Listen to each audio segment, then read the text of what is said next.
नमस्कार साथियों, आज गणित का चौथा वीडियो है।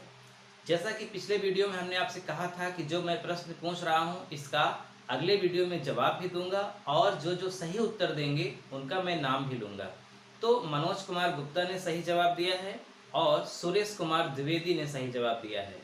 ये हैं सुरेश कुमार द्विवेदी, इन्होंने बिल्कुल सही आंसर दिया है और 135 वर्ष आया है, यानी कि 78 ईस्वी से शक संवत शुरू हुआ है और 57 ईसा पूर्व से विक्रम संवत। ठीक है, तो इन दोनों को जोड़ेंगे तो 135 वर्ष आएगा। तो आज का चैप्टर है दशमलव, इसे आप ध्यान से देखिएगा, पूरा कॉन्सेप्ट दशमलव का आप समझ जाएंगे। इसी दशमलव से संबंधित वीडियो के आखिर में मैं आपसे एक प्रश्न पूछूंगा, अगर आप उसका सही जवाब देते हैं तो अगले वीडियो में यानी कि 5वें दिन वाले वीडियो में हम आपका नाम जरूर लेंगे फोटो के साथ। तो वीडियो को ध्यान से देखिएगा, कॉपी और पेन लेकर बैठिए, लेकिन समझने की कोशिश करिए। अगर आप समझ जाएंगे तो लिखने की भी आवश्यकता नहीं पड़ेगी। तो आप समझिए ध्यान से, दशमलव गणित का रीढ़ होता है। दशमलव समझ में नहीं आया तो मान लो कि गणित आपको समझ में नहीं आएगी। चलिए शुरू करते हैं। दशमलव, दशमलव अंग्रेजी में डेसिमल बोलते हैं, कोई बात नहीं है, दशमलव याद रखिए। दशमलव का मतलब, जिस मैंने पढ़ाया था आपको कि जो दशमलव संख्याएं होती हैं, भिन्न संख्याएं होती हैं और पूर्णांक होती हैं। दशमलव का मतलब कि एक दशमलव लगा रहता है, उसके पहले भी कुछ लिखा रहता है और उसके बाद भी लिखा रहता है और बीच में दशमलव का चिन्ह लगा रहता है। ये हमने आपको बताया है, सही है। अब देखिए, दशमलव के जस्ट पहले वाला जो अंक होता है इसे पढ़ा जाता है इकाई। क्या पढ़ा जाता है? इकाई। और उसके बाद वाले को पढ़ा जाता है दहाई, और फिर अगर उसके बाद भी कुछ लिखा है तो पढ़ा जाता है सैकड़ा। यानी दशमलव के ठीक पहले वाला अंक इकाई, उसके बाएं वाला दहाई और उसके बाएं वाला सैकड़ा, फिर हजार, इस तरह से बढ़ता चला जाएगा बाएं तरफ। अगर आप दाएं तरफ जाते हैं तो ये इकाई नहीं पढ़ा जाता। ये आप ध्यान से इस बात को समझ लीजिए। इसको डायरेक्ट पढ़ा जाता है दसवां हिस्सा। क्या पढ़ा जाता है? दसवां हिस्सा। दसवां या दसवां, चलिए, दसवां का मतलब होता है कि 1 में 10 भाग, और इसके बाद वाले को क्या पढ़ा जाता है? 100वां। ठीक इसी तरह से अगर आगे भी है तो पढ़ा जाता है हजारवां। हजारवां। जैसे एक एग्जाम्पल समझते हैं, जैसे लिखा है 2.52 और यहाँ भी लिखा है, मान लीजिए 52.52 लिखा है। 52 देखिए, दशमलव के बाद जो संख्या लिखी रहती हैं उन्हें आप पूरा नहीं पढ़ते हैं, उन्हें आप एक एक अंक पढ़ते हैं। ये पढ़ने का तरीका है। तो 52.52। अब हम क्या बताने जा रहे हैं कि इसमें इनका स्थानीय मान क्या होगा और इनका स्थानीय मान क्या होगा। यानी कि अगर हम 2 का स्थानीय मान ज्ञात करेंगे तो केवल क्या होगा? 2। 2 गुणित 1 यानी कि 2। लेकिन 2 के बगल वाले का स्थानीय मान ज्ञात करेंगे तो चूंकि दहाई है, इकाई में 1, दहाई में 10, तो 5 दहाई क्या हो जाएगा? 50। यानी 2 का स्थानीय मान 2, 5 का स्थानीय मान 50, दोनों मिला के क्या हो गया? 52। लेकिन दशमलव के बाद जो लिखा है इसका क्या होगा स्थानीय मान? तो 5 लिख करके 10वां भाग लिखा है ना, 10वां, यानी कि 10 का भाग दे दो। इसी तरह से 2 का पूछ रहा है तो 2 का 100वां भाग। इसी तरह आगे भी जाएगा तो एक जीरो और, यानी दशमलव के बाद एक अंक तो एक जीरो नीचे, 2 अंक 2 जीरो नीचे, 3 अंक 3 जीरो नीचे। तो यहाँ पे क्या हो जाएगा? 5 वाले का अगर आप करेंगे तो आएगा 0.5, और इसका क्या आएगा? 2/100 का भाग करेंगे तो आएगा 0.02। सही है ना? तो इस तरह से स्थानीय मान आप समझ गए होंगे कि दशमलव के पहले जो लिखा रहता है उसका स्थानीय मान इकाई, दहाई, सैकड़ा, हजार, 10,000, लाख, और दशमलव के बाद जो लिखा है तो 10वां, 100वां, हजारवां, इस तरह से चलता है। चलिए आगे बढ़ते हैं। देखिए, एक एग्जाम्पल से समझिए। मान लीजिए लिखा है 0.5 और आगे लिखा है 0.05। अब आपको यहां से समझना है 0.5 यानी यहाँ दशमलव के पहले जीरो, जीरो का कोई मतलब नहीं है, यानी कि इकाई के अंक पे जीरो है तो मत पढ़ो। 0.5 यानी कि 5 का 10वां भाग, और इधर क्या है 0 का 10वां भाग और 5 का 100वां भाग, यानी 0.5 और 0.05 में बहुत फर्क है। ये 5 10वें भाग के स्थान पर है और ये 5 100वें भाग के स्थान पर है। अगर इन दोनों का अंतर पूछा जाए तो ये बहुत बड़ा है, यानी कि दशमलव के बाद अगर कोई अंक लिखा है तो उसके बाद आप 0 बढ़ा दीजिए, 2 अंक इसमें भी हो गया और 2 अंक इसमें भी हो गया। अब आप पकड़ लेंगे यहाँ पे 10वें भाग पर 5 है, 100वें भाग पर 0 है, यानी कि पहले अंक पर 5, दूसरे अंक पर 0, पहले अंक पर 0, दूसरे अंक पर 5। तो दशमलव के ठीक बाद अगर कोई अंक बड़ा छोटा है तो वो तुरंत बड़ा छोटा मान लिया जाता है। जैसे यहाँ 5 है, यहाँ 0 है, इसका मतलब ये वाला अंक यानी 0.5 इससे बहुत बड़ा है। तो इसमें बड़ी संख्या कौन होगी? ये। अगर मान लीजिए लिखा है 0.5 और लिखा है 0.50, अब पूछा जाए इसमें कौन बड़ा है, तो इसमें कोई बड़ा नहीं है, दोनों बराबर है। क्यों बराबर है? क्योंकि दशमलव के ठीक बाद जो अंक लिखा है वही ठीक बाद उसी स्थान पर वही अंक लिखा है, उसके बाद 0 है और यहाँ कुछ नहीं है, तो कुछ नहीं का मतलब यहाँ भी तो 0 है। दशमलव के बाद अंक के बाद चाहे जितनों 0 लगा दीजिए उसका कोई मतलब नहीं होता है। सही है ना? इसलिए ये दोनों क्या है आपस में बराबर। अगर मान लीजिए लिखा है 2.5678 और आगे लिखा है 2.56798765, इस तरह से। अब आपसे पूछा जाए कि बताइए ये संख्या बड़ी है या ये संख्या बड़ी है, तो आप कैसे पता करेंगे? सबसे पहले तो दशमलव के पहले देखेंगे, दशमलव के पहले दोनों जगह बराबर है।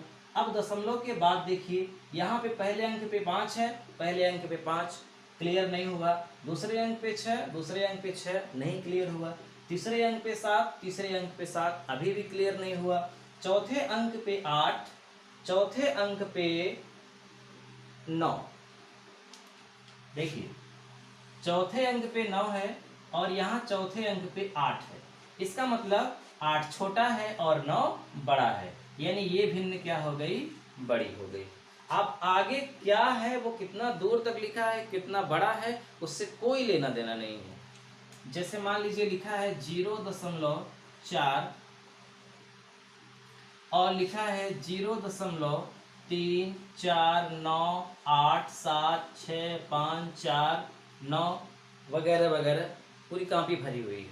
और पूछा जाए बताओ ये बड़ा है दशमलव या ये बड़ा है, तो देखने में तो बहुत बड़ा लग रहा है, बहुत बड़ा है, ये देखने में बहुत छोटा है। लेकिन देखिए दशमलव के पहले 0, दशमलव के पहले 0 क्लियर नहीं हुआ, दशमलव के बाद 4, दशमलव के बाद 3, यानी यहाँ पे पहला अंक 4 है और यहाँ पे पहला अंक 3 है, तो 4 बड़ा होता है, 3 छोटा होता है, तो बस यही बड़ा हो गया। अब आगे वो चाहे कितना बड़ा लिखा हो वो तो छोटा ही होगा ना, क्योंकि ये तो 100वें स्थान पर है और ये मतलब ये दहाई वाले स्थान पे 3 है, यानी कि 30 हो गया, 0.30 हो गया, और यहाँ पे दहाई वाले स्थान पे 4 है, 0.40 हो गया। जाहिर सी बात है 0.40 0.30 से बड़ा होता है। तो इस तरह से आप दशमलव अंकों में कौन छोटा होता है कौन बड़ा अब आप पहचान कर लेंगे। सबसे पहले दशमलव के पहले देखिए, अगर वो बड़ा हो गया तो आगे देखने की जरूरत ही नहीं है। मान लीजिए लिखा है 6.7, यहाँ लिखा है 5.9876। अब बताइए कौन बड़ा है? दशमलव के पहले यहाँ 6 है, दशमलव के पहले यहाँ 5 है, ये तो दशमलव के पहले ही जो इकाई वाला अंक है जब वही बड़ा हो गया तब आगे आपको दशमलव के बाद देखने की जरूरत ही नहीं है। दशमलव के बाद तब आप देखेंगे जब ये अंक दशमलव के पहले वाले बराबर रहेंगे। तो मुझे लगता है कि दशमलव का आप कैसे पता करेंगे कि कौन बड़ा है कौन छोटा, अब इसमें कोई दिक्कत नहीं होगी। अब समझते हैं कि भारत में जो दशमलव सिस्टम है, दाशमिक प्रणाली है, ये कब से शुरू हुई, इसके क्या क्या उपयोग हैं। ठीक, अब हम इसकी चर्चा करते हैं। भारत में 1955 में दाशमिक मुद्रा प्रणाली की शुरुआत हुई। कब शुरुआत हुई, ये क्वेश्चन बहुत बार पूछा गया है कि दाशमिक मुद्रा प्रणाली की शुरुआत भारत में कब हुई। 1955 में। ये क्या होता है दाशमिक मुद्रा प्रणाली, क्यों शुरुआत हुई, तो पहले हम इसको समझ लेते हैं। देखिए, 1955 के पहले भारत में 1 रुपए को, 1 रुपए, पहले एक चीज और जान लीजिए कि ये जो रुपए का चिन्ह है ये भी नहीं था। 1955 के पहले ये रुपए का चिन्ह भी नहीं था। ठीक है, ये रुपए का चिन्ह उदय कुमार ने बनाया है। नाम याद रखिएगा, उदय कुमार। ये बॉम्बे मुंबई के हैं, उदय कुमार। एक प्रतियोगिता हुई थी कि रुपए का चिन्ह कैसा होना चाहिए, तो उसमें हजारों लोगों ने चिन्ह भेजा था, जिसमें से इनका उदय कुमार का ही चिन्ह सिलेक्ट किया गया था। तो ये भी पूछा गया है कि रुपए का प्रतीक जो है, वो सिंबल, वो किसने डिजाइन किया है, उदय कुमार। और दाशमिक मुद्रा प्रणाली की शुरुआत कब हुई, 1955 में। तो जो रुपए है, 1955 के पहले जो रुपए होता है, उस रुपए को पैसे में नहीं बोलते थे। 1 रुपए का मतलब होता था 16 आना। क्या मतलब होता था, 16 आना। 1 रुपए मीन्स 16 आना। अब आप समझ गए होंगे, 8 आना नाम सुने होंगे, 4 आना नाम सुने होंगे। 4 आना का मतलब 1 रुपए का चौथाई भाग, 8 आना का मतलब 1 रुपए का आधा। तो 4 आना यानी कि 4 चवन्नी होती थी तो क्या बोला जाता था, 1 रुपया हो गया। और अठन्नी 2 होती थी तो क्या बोला जाता था, 1 रुपया हो गया। और इस तरह से 16 आना को 1 रुपया। तो इन्हें समाप्त करके 1955 में 1 रुपए को कर दिया गया 100 पैसा। क्या कर दिया गया, 100 पैसा। और 8 आना का मतलब 50 पैसा, और 4 आना का मतलब 25 पैसा।